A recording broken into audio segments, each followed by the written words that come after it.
Hello friends, welcome to my channel. இன்னைக்கு நம்ம பார்க்க போறது ஒரு சிம்பிளான snack recipe bread chilli or chilli bread. உங்களுக்கு எப்படி பிடிக்குமோ நீங்க அப்படி சொல்லிக்கலாம். எப்படி செய்யறதுன்னு பார்க்கலாம்.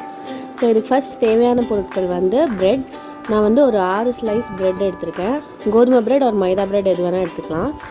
அதுக்கு நான் வந்து ஒரு பச்சை மிளகாய், கொஞ்சம் பூண்டு, கொஞ்சம் இஞ்சி, ஒரே ஒரு மீடியம் சைஸ்ட் ஆனியன், ஒரு full capsicum, அப்புறம் ஒரு தக்காளி இதெல்லாம் வந்து பொடி பொடியாக கட் பண்ணி வச்சுருக்கேன். தக்காளி வந்து ஆப்ஷனல் தான். அது வந்து ஒரு லைட் புளிப்பு டேஸ்ட் கொடுக்கும். அது உங்களுக்கு வேண்டாம் அப்படின்னா நீங்கள் வந்து அவாய்ட் பண்ணிடலாம். ஃபஸ்ட்டு ப்ரெட்டை வந்து டோஸ்ட் பண்ணிக்கலாம்.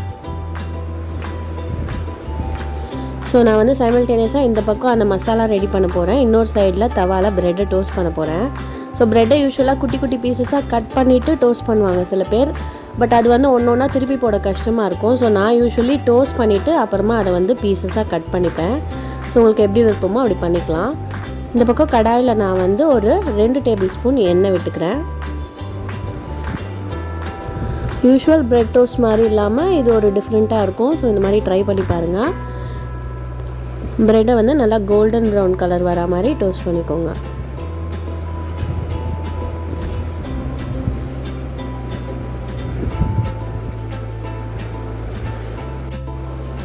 இப்போ எண்ணெய் சூடானோடனே நான் அதில் வந்து கடுகும் சீரகமும் ஆட் பண்ணிக்கிறேன்.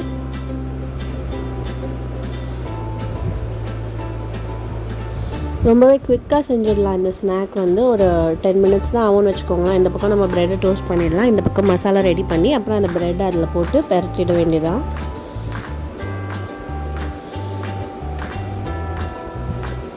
ப்ரெட்டை வந்து நீங்கள் நெய்யில் இல்லை பட்டரில் டோஸ்ட் பண்ணலாம். நான் இன்றைக்கி சும்மா ஆயிலில் தான் டோஸ்ட் பண்ணேன். அதில் பண்ணிங்கன்னா இன்னுமே டேஸ்ட் அண்ட் ஃப்ளேவர் ரொம்ப நல்லாயிருக்கும். ஸோ இந்த பக்கம் கடுகும் சீரகமும் பொரிஞ்சிடுச்சு.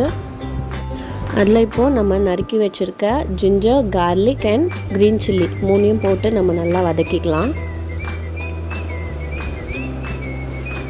எல்லாத்தையுமே நல்லா பொடி பொடியாக கட் பண்ணிக்கோங்க, அப்போ தான் நல்லாயிருக்கும்.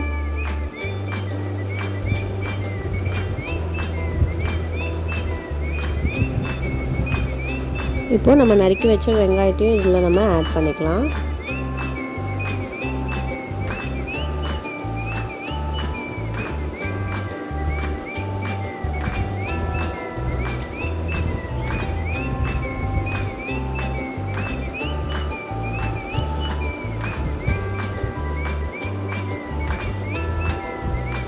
இல்லை உங்கள்கிட்ட tomato sauce, chilli sauce, soya sauce அதெல்லாம் இருந்தால் கூட நீங்கள் ஆட் பண்ணிக்கலாம். நான் இன்றைக்கி அதெல்லாம் எதுவும் இல்லை, வீட்டில் இருக்க மசாலாஸ் வச்சு தான் பண்ணுறேன். வெங்காயம் நல்லா வதங்கிடுச்சு. ஸோ இப்போ நம்ம நறுக்கி வச்ச தக்காளியை ஆட் பண்ணிக்கலாம். இந்த தக்காளி வந்து ஆப்ஷனல் தான். நீங்கள் வெறுமனே ஆனியன் அண்ட் கேப்சிகம் வச்சு கூட பண்ணலாம். அதுவும் டேஸ்ட் ரொம்ப நல்லாயிருக்கும். டொமேட்டோஸ் இருந்தால் உங்களுக்கு லைட் அந்த புளிப்பு டேஸ்ட் இருக்கும். டொமேட்டோஸை ஸ்கிப் பண்ணிவிட்டு டொமேட்டோ சாஸ் கூட நீங்கள் ஆட் பண்ணிக்கலாம். இப்போ இதில் மசாலாஸ் ஆட் பண்ணிடுறேன். கொஞ்சமாக மஞ்சத்தூள், ஒரு 1லேருந்து 1.5 ஸ்பூன் மிளகாத்தூள் நான் ஆட் பண்ணிக்கிறேன். இதுக்கு தேவையான சால்ட் வந்து கம்மியாகவே ஆட் பண்ணுங்கள், ஏன்னா ப்ரெட்டில் வந்து சால்ட் இருக்கும். அப்புறம் இதில் நிறைய ஆட் பண்ணிட்டிங்கன்னா ரொம்ப உப்பு கறிக்கிற மாதிரி இருக்கும். அதனால் கொஞ்சமாக ஒரு பிஞ்ச் அளவு கூட போதும். இந்த வெஜிடபிள்ஸ்க்கு தேவையான சால்ட் மட்டும் நீங்கள் ஆட் பண்ணிங்கனாலே போதும். கொஞ்சமாக கரம் மசாலா, இல்லை உங்கள்கிட்ட சாட் மசாலா இருந்தால் நீங்கள் அது கூட ஆட் பண்ணிக்கலாம். அது கூட டேஸ்ட் நல்லாயிருக்கும். இப்போ இதை நல்லா வதக்கிக்கலாம்.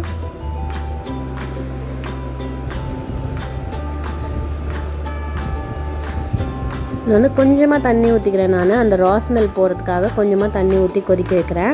ரொம்ப நிறைய தண்ணி ஊற்றிடாதீங்க. கிரேவி மாதிரி ஆகிடுச்சுன்னா நம்ம ப்ரெட்டு போட்டோன்னா ப்ரெட் ரொம்ப சாகியாகிடும், சொதன்னு ஊறி போன மாதிரி ஆகிடும்.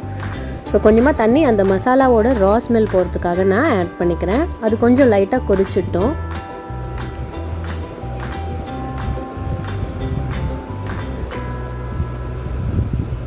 இந்த டேஸ்ட் ரொம்பவே நல்லா இருந்தது. என் பசங்களுக்கு எல்லாம் ரொம்ப பிடிச்சிருந்தது. ஸோ கண்டிப்பாக நீங்கள் வந்து நெக்ஸ்ட் டைம் ப்ரெட் வாங்கினீங்கன்னா இந்த ரெசிபி ட்ரை பண்ணி பாருங்கள்.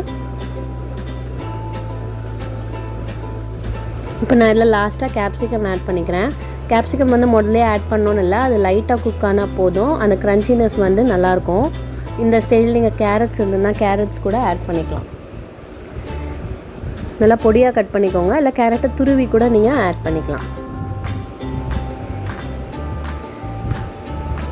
ஸோ இப்போது அந்த டோஸ்ட் பண்ண ப்ரெட்டெல்லாம் நான் சின்ன சின்ன பீஸாக கட் பண்ணிவிட்டேன். அதை இதில் ஆட் பண்ணிக்கலாம். நல்லா அந்த மசாலாவோட மிக்ஸ் ஆகிற மாதிரி நல்லா கிளறிக்கோங்க. அவ்வளோதான், ஆல்மோஸ்ட் ரெடி. இந்த ஸ்டேஜில் வந்து கொஞ்சமாக பட்டர் கூட நீங்கள் மிக்ஸ் பண்ணிக்கலாம், ஃப்ளேவர் ரொம்ப நல்லாயிருக்கும். நான் இப்போ உங்களுக்கு பிளேட்க்கு ட்ரான்ஸ்ஃபர் பண்ணி காட்டுறேன். இந்த ரெசிபி கண்டிப்பாக உங்கள் வீட்டில் ட்ரை பண்ணி பாருங்கள், கிட்ஸ்க்கு ரொம்பவே பிடிக்கும். இந்த வீடியோ உங்களுக்கு பிடிச்சிருந்ததுன்னா கண்டிப்பாக லைக் பண்ணுங்கள். இதே மாதிரி வீடியோஸ்க்கு எங்கள் சேனலுக்கு சப்ஸ்கிரைப் பண்ணுங்கள். அப்படியே பக்கத்தில் இருக்க பெல் ஐக்கானை கிளிக் பண்ண மறந்துடாதீங்க. அப்போ தான் நாங்கள் போடுற வீடியோலாம் உங்களுக்கு நோட்டிஃபை ஆகும். நெக்ஸ்ட் டைம் இன்னொரு இன்ட்ரெஸ்டிங்கான ரெசிபியோடு உங்களை நான் மீட் பண்ணுறேன். பாய்.